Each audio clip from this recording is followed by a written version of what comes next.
Hello students. Student chapter Digitalization of partnership firm is ongoing. Topic of video journal entries. Students, इस chapter से अगर board exam में question आता है तो जर्नल एंट्रीज के पूछे जाने के चांसेस काफ़ी ज़्यादा होते हैं।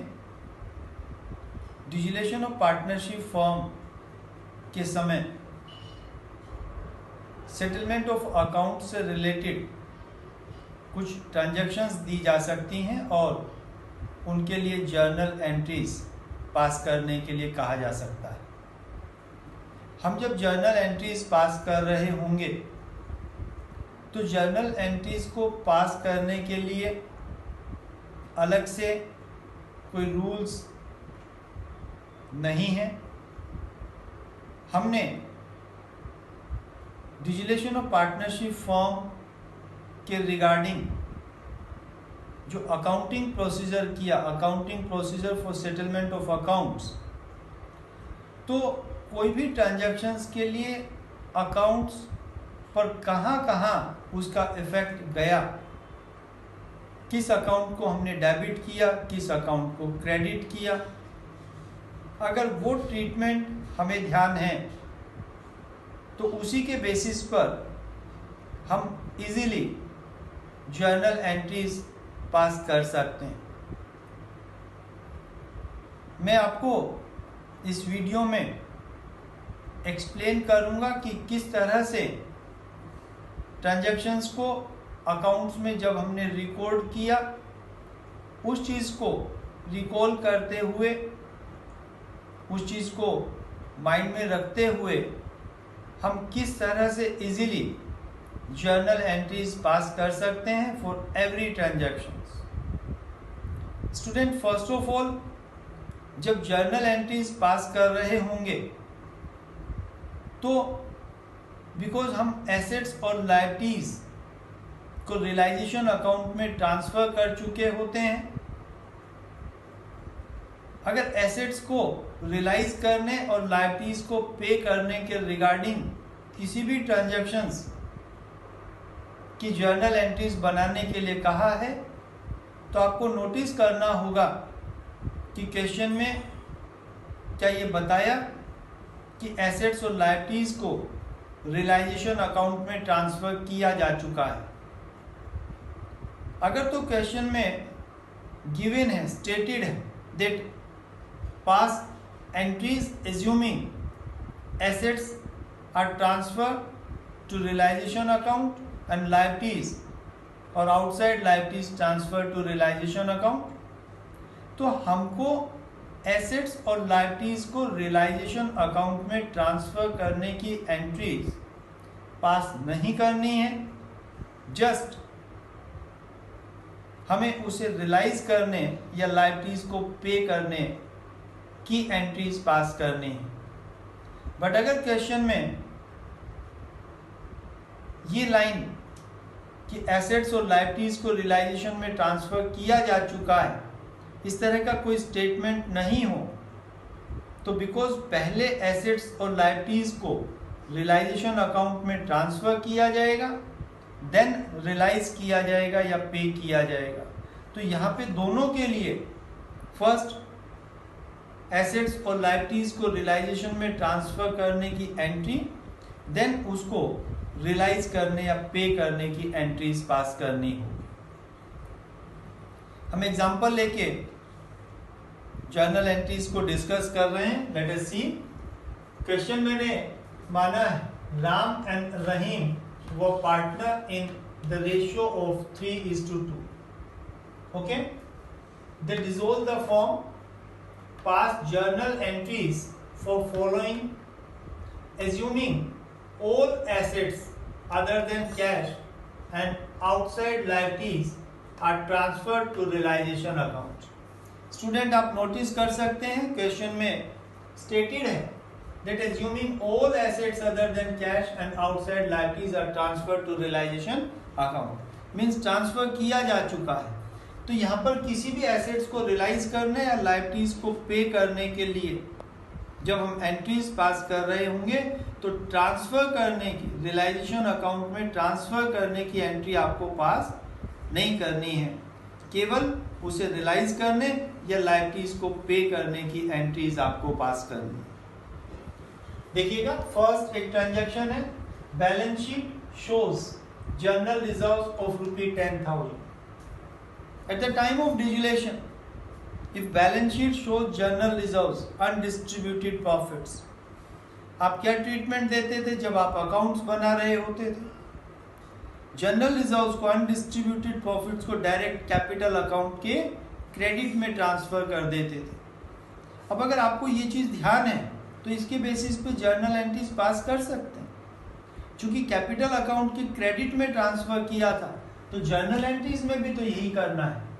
जस्ट पार्टनर्स को आप क्रेडिट कर देंगे, राम रहीम क्रेडिट किया, जनरल रिजर्व्स को डेबिट किया in their profit sharing ratio, और एंट्री बन गई general reserves account debit to Ram's capital to Rahim's capital in their profit sharing ratio. Okay, next, machine book value of ₹80,000 realized ₹75,000। एक assets है, book value 80,000 है but realise हो रहा है 75,000।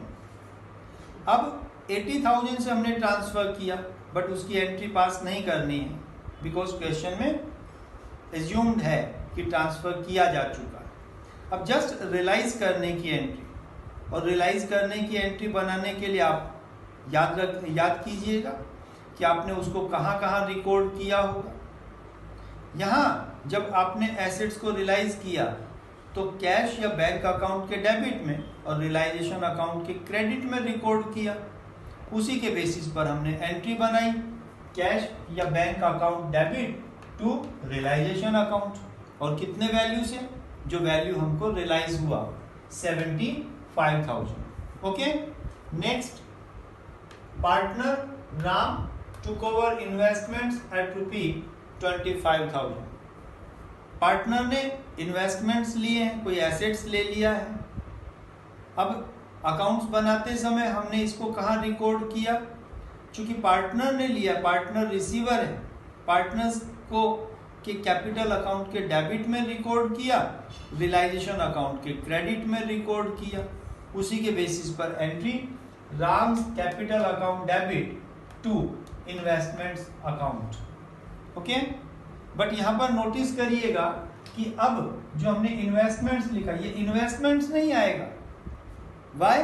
Because investments या कोई भी एसेट्स अकाउंट तो ऑलरेडी क्लोज हो चुका है। जैसे ही हमने उसको रियलाइजेशन अकाउंट में ट्रांसफर किया वो एसेट्स अकाउंट तो क्लोज हो गया, उसकी जगह पर रियलाइजेशन अकाउंट। तो यहां पर इन्वेस्टमेंट्स नहीं लिखेंगे बल्कि रियलाइजेशन अकाउंट। ओके, नोटिस करिएगा, और 25,000 से। Then next, fourth, sundry creditors of ₹10,000 were paid at 5% discount. Creditors को पे किया, कोई भी लायबिलिटीज को पे किया। अकाउंट्स में रियलाइजेशन अकाउंट के डेबिट में हमने लायबिलिटीज को पे करने के लिए रिकॉर्ड किया था, तो रियलाइजेशन अकाउंट डेबिट होगा, और चूंकि पे किया कैश या बैंक अकाउंट के क्रेडिट में 9,500, बिकॉज 10,000 बुक वैल्यू के क्रेडिटर्स हैं, 5% डिस्काउंट पर पे किया, 10,000 का 5% 500, तो 10,000 लेस 500 9,500। ओके, नेक्स्ट, फिफ्थ देखिएगा, Rahim's loan of ₹12,000 was settled at ₹12,500। Rahim partner है, पार्टनर का लोन है 12,000, हमने उसको सेटल किया है एट ₹12,500। 500 एक्सेस पे कर रहे हैं ऑन अकाउंट ऑफ इंटरेस्ट और सम अदर। तो यहाँ पर रहीम लोन क्रेडिट बैलेंस जब हमने उसको सेटल किया तो पार्टनर्स लोन अकाउंट के डेबिट में हम लोग रिकॉर्ड करते थे। रहीम लोन डेबिट किया 12,000 से, बिकॉज पे किया है 12,500 कैश या बैंक अकाउंट को क्रेडिट किया 12,500 से 500 जो एक्सेस पे किया that is loss and loss should be transferred to debit of realisation account. तो 500 जो एक्सेस पे किया है हमने रियलाइजेशन अकाउंट को डेबिट किया। Okay, next one, a BR of rupee 2,000 discounted with the bank was dishonored by its acceptor and the same had to be met by the firm। एक तरह से unrecorded liability generate हो गई। एक bill था किसी debtor से मिला हुआ था, हमने डिस्काउंट करा लिया, ड्यू डेट जब उसकी आई तो जो एक्सेप्टर था डेटर उसने पे नहीं किया, बिल डिसोनर हो गया। तो अब बैंक को हमें पे करना है ₹2000। तो एक तरह से अनरिकॉर्डेड लायबिलिटी जनरेट हुई। एंट्री लायबिलिटीज पे कर रहे हैं, realisation account debit to bank 2000 rupees. Student यहीं पर आपको ट्रांजैक्शन कुछ चेंज के साथ मिल सकती है। यहाँ पे आपको बताया जा सकता है acceptor become insolvent and able to pay only 50%। It mean insolvent हो गया और 50% पे कर रहा है, तो 50% तो एक्सेप्टर से रियलाइज हो जाएगा, देन रिमेनिंग 50% हमको पे करना होगा। तो यहाँ पर जो एंट्री होगी वो 2000 से नहीं होके नेट 1000 से हम लोग एंट्री पास कर सकते हैं। या फिर 2000 से ये एंट्री बना के हम लोग एक और एंट्री पास कर सकते हैं, कैश या bank account debit to debtors 1000। तो नेट इफेक्ट जो जाएगा वो ये कि 1000 हमको लॉस होगा और रियलाइजेशन अकाउंट नेट 1000 से डेबिट होगा। नेक्स्ट देखिएगा, हरी and unrecorded creditors of ₹25,000 took over in computer of ₹30,000 in full settlement. हरी कोई अनरिकॉर्डेड क्रेडिटर्स, हमने उसको सेटल किया कैसे? कंप्यूटर 30,000 बुक वैल्यू का कंप्यूटर देकर। मैंने आपको बताया हुआ अकाउंट्स बनाते समय कि अगर किसी लायबिलिटीज को कोई एसेट्स देकर सेटल किया जा रहा हो तो उस केस में हमको कोई एंट्री पास नहीं करनी है। अगर फुल सेटलमेंट में कोई भी एसेट्स दी गई है लायबिलिटीज के अगेंस्ट, कोई एंट्री नहीं, चाहे बुक वैल्यू जो भी हो। तो यहां पर no entry, because full settlement में एक एसेट्स दे दी गई है।